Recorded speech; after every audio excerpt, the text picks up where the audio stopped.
Let me say this up front. Picking a programming language for 2026 is not the real problem. Switching before anything works is the problem. I learned that the hard way. I chased trends for years. New chart, new benchmark, new this replaces everything. Installed it, tweeted about it, never shipped anything serious with it. I thought more languages meant more power. Nah, it meant more restarts. First trap was tutorial hell. Python playlists, JavaScript marathons, Rust ownership deep dives that felt spiritual.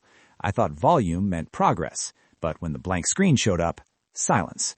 No narrator, no copy-paste safety net, just me and a blinking cursor. So I said fine, real projects now. Cloned to-do apps in 5 stacks, pushed to repo, felt productive. Still fake. No real users, no weird edge cases, no pressure, like grinding practice mode and never entering ranked. The deeper fail hit in interviews. I could reverse a binary tree, but when someone said, the API is throwing 500 errors, debug it, my brain lagged. Suddenly, TypeScript, Python, Go, all felt the same, because syntax wasn't the issue. Depth was. Look at reality. TypeScript dominates modern web apps because JavaScript already owned the browser and types made it survivable. Python dominates AI because it glues powerful tools together cleanly.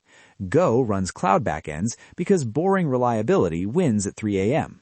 Rust matters because memory bugs are not cute in production.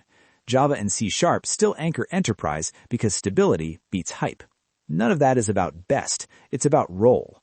And here's the twist. I used to switch every 6 months thinking I was leveling up. I wasn't leveling up. I was deleting my save file. Depth feels slow. Depth is reading docs instead of tweets, debugging instead of rewriting, shipping something that can actually break.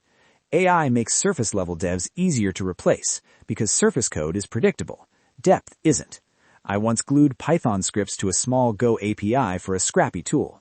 Launched it too early. It crashed immediately. Feedback roasted it. I fixed it, broke it again, fixed it again. By week 3, the syntax disappeared. Only problems remained. That's when confidence showed up. Not from learning another language, from surviving one. So here's the challenge. Pick the language already on the machine. Don't switch. Build one small tool that solves a real problem.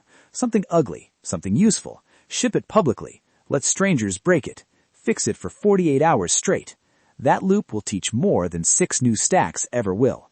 Like and sub, or the next deploy tanks.